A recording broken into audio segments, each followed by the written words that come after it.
नमस्कार विद्यार्थी मित्रों। आज हम हिंदी सुलभ भारती कक्षा छठवीं का नया पाठ देखेंगे, एक टीटू और चिंकी। तो बच्चों चलते हैं हम इस पाठ के प्रश्न उत्तर, शब्दार्थ और संपूर्ण व्याकरण को देखने के लिए। तो इस वीडियो को पूरा देखिए और इसे लाइक और शेयर कीजिए। सबसे पहले बच्चों हम शब्दार्थ की तरफ बढ़ते हैं। शब्दार्थ खोखल।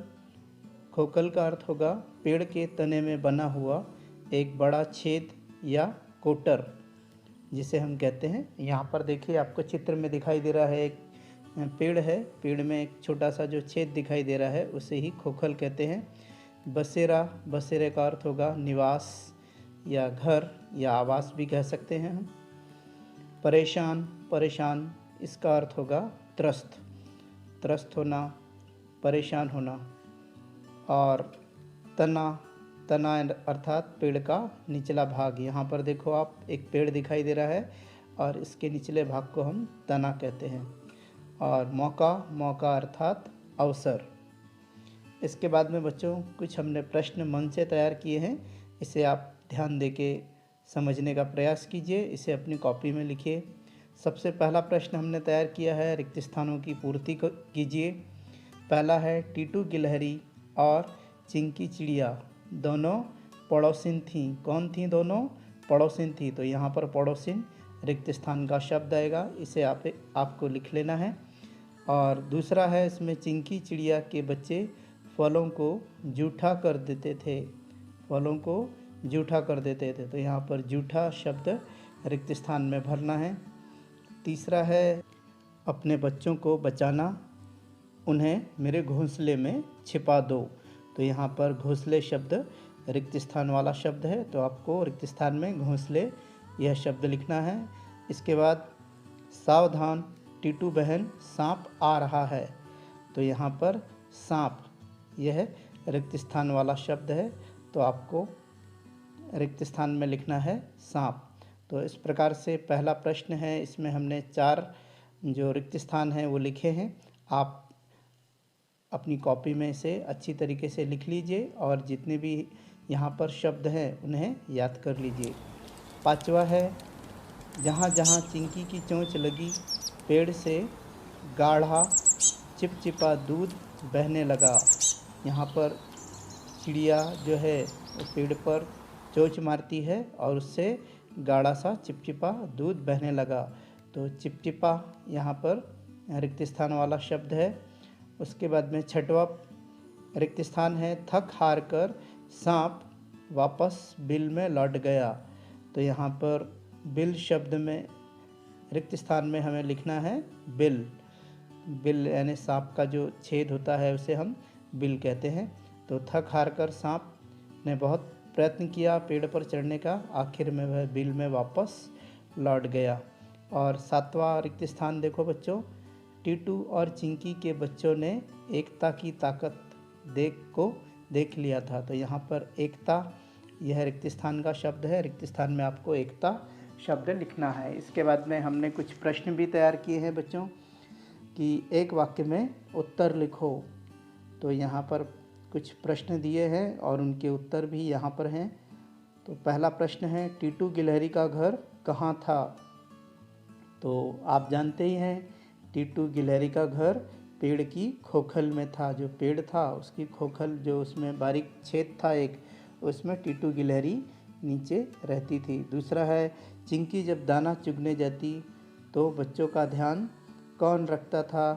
तो इसका उत्तर है, चिंकी जब दाना चुगने के लिए जंगल की तरफ जाती तब उसके बच्चों का ध्यान टीटू गिलहरी रखती थी। टीटू गिलहरी का जो खोखल था, जो निवास था, वहीं था पेड़ के पास, तो वह पूरा ध्यान रखती थी। पड़ोसी का धर्म क्या होता है? तो पड़ोसी का धर्म होता है मिलजुल कर रहना। तो इस प्रकार से तीनों प्रश्न आपने अच्छी तरीके से समझ लिया इसे। अब चौथा प्रश्न देखते हैं बच्चों हम। टीटू गिलहरी और चिंकी चिड़िया के बच्चों में किस बात को लेकर झगड़ा बढ़ा? वो दोनों जो टीटू गिलहरी थी और चिंकी चिड़िया, इन दोनों के बच्चे आपस में झगड़ने लगे थे, लेकिन वो किस बात को लेकर उनका झगड़ा बढ़ा? तो यहाँ पर उत्तर है टीटू के बच्चों का कहना था कि पेड़ हमारा है, और चिंकी चिड़िया के जो बच्चे हैं वो फलों को जूठा कर देते हैं, जिससे उन्हें जूठे फल खाना पड़ता है। और वे चाहते थे कि चिंकी चिड़िया और उसके बच्चे पेड़ को छोड़कर कहीं और चले जाएं, और बस इसी बात को लेकर उन बच्चों में झगड़ा बढ़ गया। जबकि टीटू गिलहरी ने बच्चों को बहुत समझाने का प्रयत्न किया, फिर भी वे नहीं माने। प्रश्न 5वां देखो बच्चों, टीटू गिलहरी क्यों परेशान थी? तो बच्चों को लाख समझाने के बावजूद भी बच्चे लड़ाई पर उतारू थे। वे किसी भी तरीके से मानना नहीं चाहते थे। वे एक दूसरे को पेड़ से भगाना चाहते थे, और टीटू ने बहुत समझाया उसे, बच्चों को भी बहुत समझाया, लेकिन वो मानने को तैयार नहीं थे। और इस कारण टीटू गिलहरी परेशान हो गई कि बच्चों को मैं कैसे समझाऊं।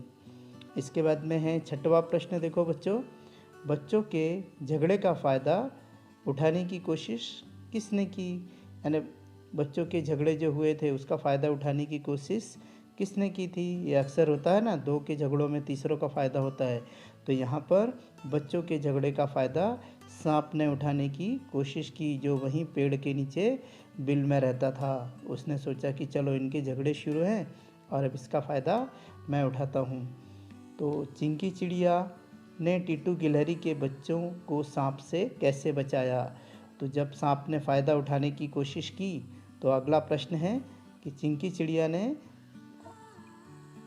टीटू गिलहरी के बच्चों को सांप से कैसे बचाया, जो उन्हें घर से बेघर करना चाहते थे। लेकिन चिंकी चिड़िया ने एक समझदारी सूझबूझ का परिचय दिया कि चिंकी चिड़िया ने जब सांप को ऊपर आते हुए देखा तो टीटू से कहा, अपने बच्चों को ऊपर मेरे घोंसले में छुपा दो, और खुद पेड़ के तने पर चोंच से वार करने लगी। चोंच लगने से पेड़ से गाढ़ा और चिपचिपा दूध बहने लगा, और चिपचिपे उस गोंद के कारण सांप का चढ़ना मुश्किल हो गया।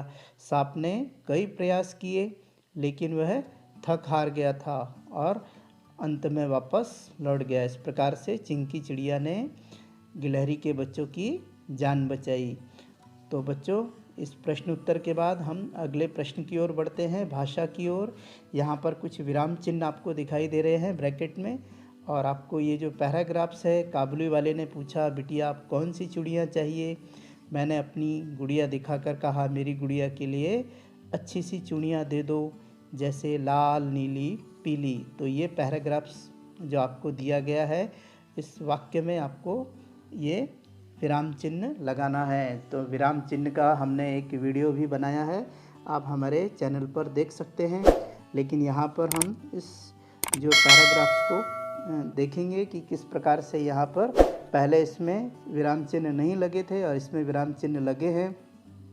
काबुली वाले ने पूछा के बाद में यहाँ पर अल्प विराम लगा हुआ है, और फिर बाद में जो अवतरण चिन्ह है डबल वाला वो लगा हुआ है। बिटिया के बाद में फिर कॉमा है, यानी अल्प विराम है। अब कौन सी चूड़ियाँ चाहिए, इसके बाद में प्रश्नवाचक चिन्ह है। मैंने अपनी गुड़िया दिखाकर कहा, मेरी गुड़िया के लिए अच्छी सी चूड़ियाँ दे दो, जैसे लाल, नीली, पीली। इस प्रकार से यहाँ पर विराम चिन्ह लगे हैं, और आपको भी विराम चिन्ह उसमें लगा लेना है। इसके बाद में बच्चों एक प्रश्न है अध्ययन कौशल का। यहाँ पर कुछ पक्षी, कुछ पशु आपको दिखाई दे रहे हैं, तो इन्हें हमें अच्छी तरीके से देखना है, समझना है। और ये पशु, पक्षी, प्राणी जो हैं, ये जलचर में आते हैं। जलचर यानी जल में रहने वाले, थलचर यानी ज़मीन पर रहने वाले, नभचर यानी आकाश में उड़ने वाले, और जो उभयचर है तो पानी और ज़मीन दोनों जगह रहने वाले, उन्हें हम उभयचर कहेंगे। तो इस प्रकार से इनका हमको वर्गीकरण करना है। ये यहाँ पर जितने भी आपको प्राणी दिए हुए हैं, पशु पक्षी जो भी यहाँ पर दिए हुए हैं, इनका हम यहाँ पर वर्गीकरण करेंगे कि ये किस चीज़ में है। तो सबसे पहले हम जलचर में देखेंगे बच्चों। जलचर में मछली पानी में ही रहती है, और ऑक्टोपस जो होता है यह भी पानी में होता है, इसे हम जलचर कहेंगे। नभचर में यानी आकाश में उड़ने वाले तोता, उल्लू और गौरैया अर्थात चिड़िया, ये नभचर प्राणी हैं। नभ यानी आकाश होता है, यानी आसमान में उड़ने वाले। थल यानी ज़मीन है, तो थल पे ज़मीन पर रहने वाले भैंस है, चूहा है, गिलहरी है, सिंह हैं और ऊँट है। तो ये थलचर प्राणी हैं, ये ज़मीन पर ही रहते हैं। और उभयचर का मतलब होता है, आपको बताया मैंने, जैसा पानी और ज़मीन दोनों जगह रहने वाले। तो मेंढक को आपने देखा होगा, पानी में भी रहता है और ज़मीन पर भी फुदकता रहता है। सांप पानी वाला भी होता है और ज़मीन पर भी रेंगते हैं सांप। और मगरमच्छ वो भी पानी में होते हैं और कभी कभी पानी से बाहर भी आकर चलते हैं। इसके बाद में बच्चों एक और प्रश्न है, सुनो तो ज़रा। तो यहाँ पर कुछ पशु पक्षियाँ, उनकी बोलियाँ की नकल आपको सुनाना है और आप आपके क्लास में अपने टीचर के साथ में, अपने विद्यार्थी मित्रों के साथ में इस प्रकार की नकल आप सुना सकते हैं। जैसा कुत्ता कैसे बोलता है भौ भौ, बिल्ली कैसी करती है म्याऊं म्याऊं, चिड़िया चीं चीं करती है, मेंढक टर टर करता है, कोयल कुहू कुहू कहती है और कबूतर गुटर गूं करता है। तो और भी पशु पक्षियों की बोलियां आप आपकी क्लास में निकाल सकते हैं। तो बच्चों, ये वीडियो यदि आपको अच्छा लगा तो इसे लाइक करो, शेयर करो और सब्सक्राइब करो। अपने मित्रों को ज़रूर से ज़रूर ये वीडियो भेजो, ताकि अभी परीक्षा है और परीक्षा के समय पर विद्यार्थियों के ये पाठ काम में आएगा। और यदि आप किसी पसंद का वीडियो बनाना चाहते हैं तो कमेंट्स बॉक्स में बताओ, तो हम आपके पसंद का वीडियो अवश्य बना कर देंगे। तो बच्चों, मिलते हैं हम अगले वीडियो में। Bye bye.